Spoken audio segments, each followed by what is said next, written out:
Hello everyone. Biotechnology principles and processes chapter को जब आपने स्टडी किया होगा तो इस चैप्टर के अंदर आपने एक फिगर जरूर देखा होगा और वो है फिगर नंबर 11.1।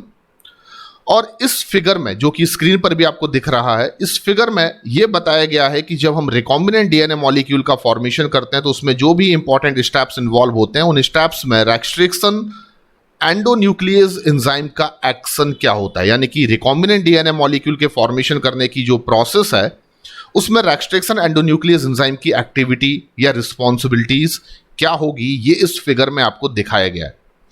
अच्छा, जब हम इस फिगर को एनसीईआरटी से पढ़ते हैं या देखते हैं तो कुछ ऐसे पॉइंट जो हमें समझ में नहीं आ पाते हैं वही एग्जाम में क्वेश्चन बनते हैं, क्योंकि जनरली इस फिगर को देखने के बाद कुछ ऐसी चीजें हैं जो आप नहीं समझ पाएंगे और उन्हीं को एनालाइज करने के लिए आज के इस लेक्चर में हम एनालिसिस करने वाले हैं फिगर नंबर 11.1 का, जो काफी ज्यादा इंपॉर्टेंट फिगर है। और यहां पर हम कुछ ऐसे क्वेश्चन ओरिएंटेड पॉइंट को समझेंगे जो नीट के पॉइंट ऑफ व्यू से इंपॉर्टेंट होंगे, साथ ही इसी चैप्टर के कुछ अदर टॉपिक्स को समझने में भी आपकी काफी हेल्प करने वाले हैं। तो चलिए स्टार्ट करते हैं। और सबसे पहले हम बात करेंगे कि जब भी आपको आरडीएनए मॉलिक्यूल का कंस्ट्रक्शन करना होता है, जब आप आरडीएनए मॉलिक्यूल का फॉर्मेशन करना चाहते हैं, तो सबसे पहले जान लीजिए आरडीएनए मॉलिक्यूल का मतलब क्या होता है। ये एक हाइब्रिड डीएनए मॉलिक्यूल है जिसको आप तैयार करते हैं वेक्टर डीएनए और एलियन डीएनए से। यानी कि जब हम वेक्टर डीएनए से लाइगेट कर देते हैं एलियन डीएनए को, हमारे पैसेंजर डीएनए को, तो जो हाइब्रिड डीएनए मॉलिक्यूल आपको मिलता है उसको आप क्या कहते हैं, आरडीएनए मॉलिक्यूल। और रिकॉम्बिनेंट डीएनए मॉलिक्यूल को तैयार अगर आप करना चाहते हैं, बनाना चाहते हैं, तो इसमें दो इंपॉर्टेंट इनिशियल स्टेप्स इन्वॉल्व होते हैं। Step number 1, isolation of alien DNA from genomic DNA. इसका मतलब क्या होगा, सिंपल है, आपको आरडीएनए बनाना है तो आपको किसकी जरूरत होगी, एलियन डीएनए की, एक ऐसे जीन की जो आपका फॉरेन जीन होगा, जीन ऑफ इंटरेस्ट होगा, पैसेंजर डीएनए होगा। और उस एलियन डीएनए को या पैसेंजर डीएनए को या जीन ऑफ इंटरेस्ट को आप कहां से आइसोलेट करेंगे, ऑब्वियसली हम उसे किसी टारगेट सेल के होल जीनोमिक डीएनए में से आइसोलेट करेंगे।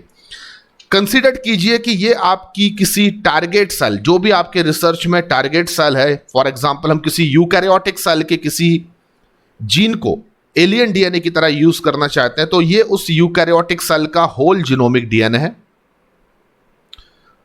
और इस यूकैरियोटिक सेल के इस होल जीनोमिक डीएनए में आप देख सकते हैं यहां से लेके यहां तक के जो सीक्वेंसेस हैं या जो फ्रेगमेंट ऑफ डीएनए है वो आपका एलियन डीएनए है। तो ये आपका क्या है, एलियन डीएनए, जिसको मैंने पर्पल कलर से दिखाया हुआ है।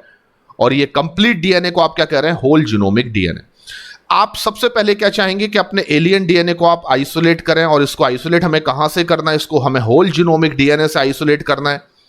ये काम इतना आसान नहीं होता, लेकिन हमने ये पढ़ा है कि जेनेटिक इंजीनियरिंग की जो प्रोसेस है उसमें restriction endonuclease enzyme molecular scissor है, और ये स्पेसिफिक पॉइंट से डीएनए को क्लीव कर सकते हैं, स्पेसिफिक पॉइंट पर डीएनए को क्लीव कर सकते हैं, जिससे हम चाहे तो आसानी से जीनोमिक डीएनए में से एलियन डीएनए को बाहर निकाल सकते हैं या उसको आइसोलेट कर सकते हैं। तो चलिए हम देखते हैं, जब हम रेस्ट्रिक्शन एंडोन्यूक्लियस एंजाइम को इस होल जीनोमिक डीएनए पर अप्लाई करेंगे, फॉर एग्जांपल मान लीजिए हम इस डीएनए पर रेस्ट्रिक्शन एंडोन्यूक्लियस एंजाइम को अप्लाई करते हैं, तो वो restriction endonuclease enzyme highly specific होगा जो अप्लाई किया जाएगा, क्योंकि आप ऐसे ही रेस्ट्रिक्शन एंडोन्यूक्लियस एंजाइम को जीनोमिक डीएनए पर अप्लाई कर सकते हैं for the isolation of alien DNA, जिसके लिए specific recognition sequence genomic DNA पर प्रेजेंट हो आपके एलियन डीएनए के दोनों साइड पर, यानी कि यहां पर और यहां पर ऐसे पैलिंड्रोमिक सीक्वेंस होने चाहिए जिनको आपका रेस्ट्रिक्शन एंडोन्यूक्लियस एंजाइम रिकॉग्नाइज कर सकता हो और उसको वो क्लीव कर सकता हो।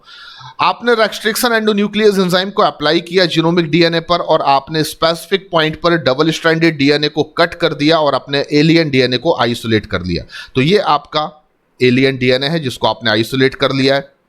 और आप जानते हैं कि रेस्ट्रिक्शन एंडोन्यूक्लियस एंजाइम को जब हम अप्लाई करते हैं तो ये स्टिकी एंड प्रोड्यूस कर सकते हैं, इसलिए आप देख सकते हैं कि यहां पर एलियन डीएनए के दोनों तरफ कुछ सिंगल स्ट्रैंडेड एंड आपको देखने को मिल रहे हैं, और इन एंड्स को आप क्या कहते हैं, स्टिकी एंड्स कहते हैं, जो लाइगेशन के पॉइंट ऑफ व्यू से काफी ज्यादा सुइटेबल और इंपॉर्टेंट माने जाते हैं। अब दूसरा स्टेप क्या होगा, जब आप आरडीएनए मॉलिक्यूल का कंस्ट्रक्शन करेंगे, आरडीएनए मॉलिक्यूल का फॉर्मेशन करेंगे, आपने एलियन डीएनए को तो आइसोलेट कर लिया फ्रॉम जीनोमिक डीएनए, अब आपको किसकी जरूरत होगी, वेक्टर डीएनए की। तो वेक्टर डीएनए आपके पास ये है, आपने सिलेक्ट किया किसी स्पेसिफिक वेक्टर डीएनए को और आप चाहते हैं कि इस वेक्टर डीएनए के साथ हम एलियन डीएनए को क्या करें, लाइगेट करें। तो वेक्टर डीएनए के साथ एलियन डीएनए को अगर आप लाइगेट करना चाहते हैं तो आपको एक चीज याद रखना है, इस काम के लिए भी आपको जरूरत पड़ेगी रेस्ट्रिक्शन एंडोन्यूक्लियेज एंजाइम की। यानी कि वेक्टर डीएनए पर आपको जो स्पेसिफिक क्लोनिंग साइट होगी उसको क्लीव करने के लिए किसकी जरूरत पड़ेगी, रेस्ट्रिक्शन एंडोन्यूक्लियेज एंजाइम की। एक specific restriction endonuclease enzyme vector DNA की दोनों स्ट्रैंड को क्लीव करेगा और ऐसा करने के बाद हम क्या कर सकेंगे, इस एलियन डीएनए को वेक्टर डीएनए के साथ लाइगेट कर सकेंगे और आरडीएनए मॉलिक्यूल का क्या कर सकेंगे, फॉर्मेशन। तो यहां तक की चीजें जो मैंने आपको बताई हैं वो आपको जनरली समझ में आ जाती हैं, लेकिन जो इंपॉर्टेंट पॉइंट यहां पर मैं आपसे डिस्कस करने वाला हूं और वो बहुत इंपॉर्टेंट भी है, आपको उसको समझने की कोशिश करना है। दोनों स्टेप्स में एक चीज कॉमन है कि आप रेस्ट्रिक्शन एंडोन्यूक्लियस एंजाइम का यूज कर रहे हैं। एलियन डीएनए को जीनोमिक डीएनए से आइसोलेट करने के लिए भी हमें किसकी जरूरत पड़ेगी, रेस्ट्रिक्शन एंडोन्यूक्लियस एंजाइम की। और एलियन डीएनए को वेक्टर डीएनए के साथ लाइगेट करने के लिए भी आपको किसकी जरूरत पड़ेगी, रेस्ट्रिक्शन एंडोन्यूक्लियस एंजाइम की, क्योंकि जब तक आप वेक्टर डीएनए को क्लीव नहीं करेंगे क्लोनिंग साइट पर तब तक आप एलियन डीएनए का वेक्टर डीएनए के साथ लाइगेशन नहीं कर पाएंगे। इंटरेस्टिंग फैक्ट यह है कि जिस रेस्ट्रिक्शन एंडोन्यूक्लियस एंजाइम से, ध्यान से सुनिए, जिस रेस्ट्रिक्शन एंडोन्यूक्लियस एंजाइम का यूज आप एलियन डीएनए को आइसोलेट करने में करेंगे फ्रॉम जीनोमिक डीएनए, उसी सेम रेस्ट्रिक्शन एंडोन्यूक्लियस एंजाइम का यूज आप करेंगे वेक्टर डीएनए को क्लीव करने के लिए, ताकि वेक्टर डीएनए के साथ एलियन डीएनए का लाइगेशन हो सके। यानी कि यहां पर याद रखिए सेम एंजाइम आपको यूज करना होगा, same restriction endonuclease enzyme for both purpose.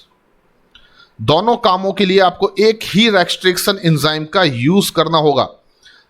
Purpose number 1, genomic DNA से एलियन डीएनए को आइसोलेट करने के लिए जीनोमिक डीएनए को क्लीव करेंगे और क्लीव करने के लिए जो रेस्ट्रिक्शन एंजाइम यूज होगा, जो भी रेस्ट्रिक्शन एंजाइम यूज होगा, वही सेम रेस्ट्रिक्शन एंजाइम यूज होगा वेक्टर डीएनए को क्लीव करने के लिए, ताकि आप एलियन डीएनए को लाइगेट कर सकें। तो आपके दिमाग में एक क्वेश्चन आएगा यहां पर कि सेम रेस्ट्रिक्शन एंडोन्यूक्लियस एंजाइम का यूज हम इन दोनों पर्पस में क्यों करते हैं।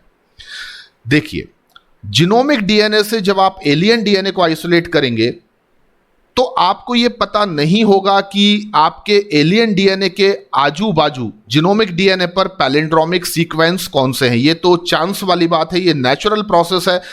अगर यहां पर ऐसे पैलिंड्रोमिक सीक्वेंस हैं जो EcoR1 एंजाइम के थ्रू रिकॉग्नाइज होते हैं, यानी कि जीनोमिक डीएनए पर ऐसे पैलिंड्रोमिक सीक्वेंस हैं जो EcoR1 एंजाइम के थ्रू रिकॉग्नाइज होते हैं, तो आपको एलियन डीएनए को जीनोमिक डीएनए से आइसोलेट करने के लिए किसका यूज करना पड़ेगा, EcoR1 एंजाइम का। और ये चीज आपकी चॉइस पर डिपेंड नहीं करेगी, ये तो नेचुरली आपके जीनोमिक डीएनए पर जिस प्रकार के पैलिंड्रोमिक सीक्वेंस होंगे उनके अकॉर्डिंगली आपको एंजाइम का सिलेक्शन करना होगा। लेकिन याद रखिए कि आप जो वेक्टर यूज करेंगे इस एलियन डीएनए को लाइगेट करने के लिए, उस वेक्टर पर आप रेस्ट्रिक्टेड हो जाएंगे। आपकी मजबूरी हो जाएगी कि ऐसी ही क्लोनिंग साइट को आपको क्लीव करना होगा जो EcoR1 एंजाइम के थ्रू क्लीव की जा सकती हो। यानी कि वेक्टर की चॉइस आपको इस बेसिस पर करना होगी कि क्या वेक्टर पर वो क्लोनिंग साइट प्रेजेंट है जो उस एंजाइम के थ्रू क्लीव हो सकती है, जिस एंजाइम का यूज करके आपने जीनोमिक डीएनए से एलियन डीएनए का आइसोलेशन किया है।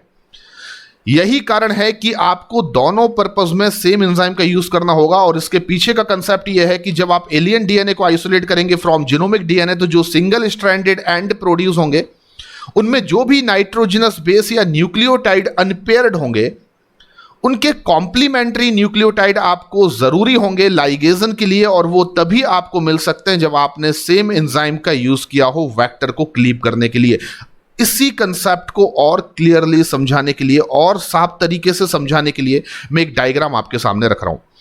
आप कंसीडर कीजिए कि आप EcoR1 एंजाइम का यूज करते हैं दोनों पर्पस में, यानी कि purpose number 1 to cleave genomic DNA for isolation of alien DNA, alien DNA को जिनोमिक डीएनए से आइसोलेट करने के लिए भी आप किसका यूज कर रहे हैं, इको R1 एंजाइम का यूज, और इसी सेम एंजाइम का यूज आप करेंगे वेक्टर डीएनए को क्लीव करने के लिए, ताकि आइसोलेटेड एलियन डीएनए को वेक्टर डीएनए के साथ लाइगेट किया जा सके। तो ये रहा आपका जिनोमिक डीएनए, और जिनोमिक डीएनए में आप देख सकते हैं यहां से लेके यहां तक ये आपका क्या है, एलियन डीएनए है जिसे आप आइसोलेट करना चाहते हैं। तो एलियन डीएनए को आइसोलेट अगर आप करना चाहते हैं फ्रॉम जिनोमिक डीएनए, तो आप देखेंगे कि जिनोमिक डीएनए पर किस प्रकार के पैलिंड्रोमिक सीक्वेंस प्रेजेंट हैं।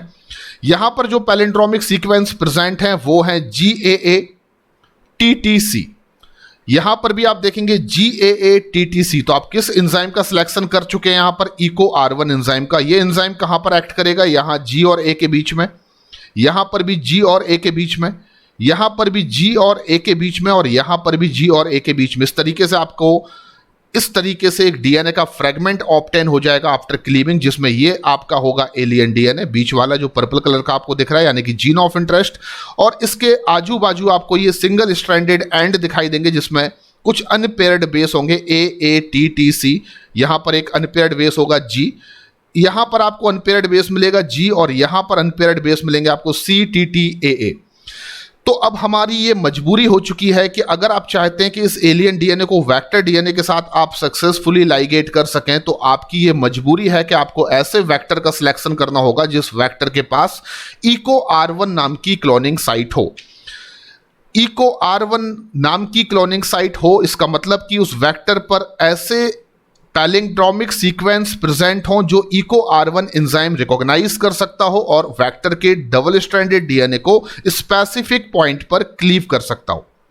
तो देखिए, अगर आपने इको R1 एंजाइम का यूज यहां पर किया है एलियन डीएनए को आइसोलेट करने के लिए फ्रॉम जिनोमिक डीएनए, तो यहां पर आपको ऐसे वेक्टर का सिलेक्शन करना होगा जिसके पास क्लोनिंग साइट का नाम क्या हो, इको R1, और उसके पास उस क्लोनिंग साइट पर पैलिंड्रोमिक सीक्वेंस ऑब्वियसली क्या होंगे, GAA TTC।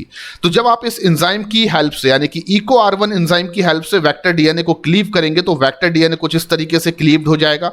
आप देखेंगे यहां पर अनपेयर्ड बेस होंगे TTAA, और यहां पर कुछ अनपेयर्ड बेस होंगे AATTC। आप समझ सकते हैं यहां से हमने वेक्टर डीएनए को क्लीव किया और यहां से वेक्टर डीएनए की क्लीविंग हुई। तो इस तरीके से आपको कुछ अनपेयर्ड बेस वेक्टर डीएनए पर भी मिलेंगे जो कॉम्प्लीमेंट्री पेयर्ड किए जा सकते हैं किसके साथ, एलियन डीएनए के साथ। और इस तरीके से एलियन डीएनए का एफिशिएंटली लाइगेशन हो जाएगा किसके साथ, वेक्टर डीएनए के साथ, और कंस्ट्रक्शन हो जाएगा आरडीएनए मॉलिक्यूल का। तो क्यों जरूरी है दोनों पर्पस में सेम रेस्ट्रिक्शन एंडोन्यूक्लियस एंजाइम का यूज करना, मैं आपको फिर से समझा देता हूं। अगर आप एलियन डीएनए को जीनोमिक डीएनए से आइसोलेट करते हैं तो आपको जीनोमिक डीएनए को क्लीव करना होगा। जिस भी रेस्ट्रिक्शन एंजाइम की हेल्प से आप जीनोमिक डीएनए को क्लीव करेंगे एलियन डीएनए को आइसोलेट करने के लिए, आपको उसी सेम रेस्ट्रिक्शन एंडोन्यूक्लियस एंजाइम से वेक्टर डीएनए की क्लीविंग भी करना होगी, और इसके लिए जरूरी होगा कि वेक्टर डीएनए पर ऐसी क्लोनिंग साइट हो जो उस सेम एंजाइम से क्लीव हो सकती हो, ताकि वेक्टर डीएनए जब क्लीव होगा तो वेक्टर डीएनए पर जो single stranded sticky ends produce होंगे और जो एलियन डीएनए पर single stranded sticky ends produce हुए हैं वो आपस में कॉम्प्लीमेंट्री पेयरिंग कर सकें और एफिशिएंटली डीएनए लाइगेज एंजाइम की हेल्प से एलियन डीएनए का आरडीएनए, एलियन डीएनए का वेक्टर डीएनए के साथ लाइगेशन हो सके और आरडीएनए मॉलिक्यूल का फॉर्मेशन हो सके। तो ये कंसेप्ट बच्चों बहुत ज्यादा जरूरी है। अच्छा, यही रीजन है कि जो वेक्टर, जो क्लोनिंग वेक्टर हम लोग यूज करते हैं जेनेटिक इंजीनियरिंग प्रोसेस में, उसमें मल्टीपल क्लोनिंग साइट्स को कंस्ट्रक्ट किया जाता है। मल्टीपल क्लोनिंग साइट्स मतलब एक वेक्टर पर बहुत सारी क्लोनिंग साइट्स बनाई जाती हैं ताकि वेरियस टाइप के एंजाइम्स के थ्रू उनको क्लीव किया जा सके।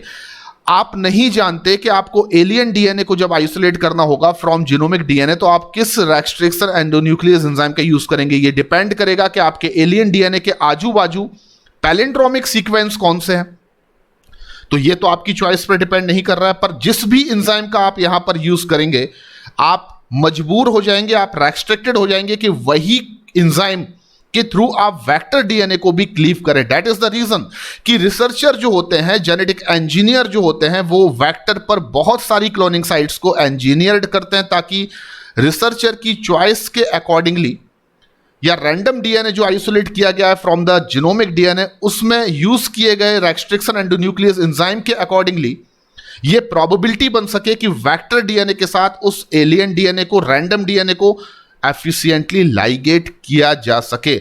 और इस बेसिस पर ही जिस वेक्टर में जितनी ज्यादा मल्टीपल क्लोनिंग साइट्स होती हैं वो वेक्टर क्लोनिंग के पर्पज से उतना ज्यादा बेटर होता है, उतना ज्यादा इंपॉर्टेंट होता है। तो आपने ये कंसेप्ट मेरे ख्याल से जरूर समझा होगा। आज के इस छोटे से लेक्चर में बस इतना ही। आगे मैं ऐसे ही आपसे इंपॉर्टेंट टॉपिक्स डिस्कस करता रहूंगा। तब तक के लिए थैंक यू वेरी मच, धन्यवाद।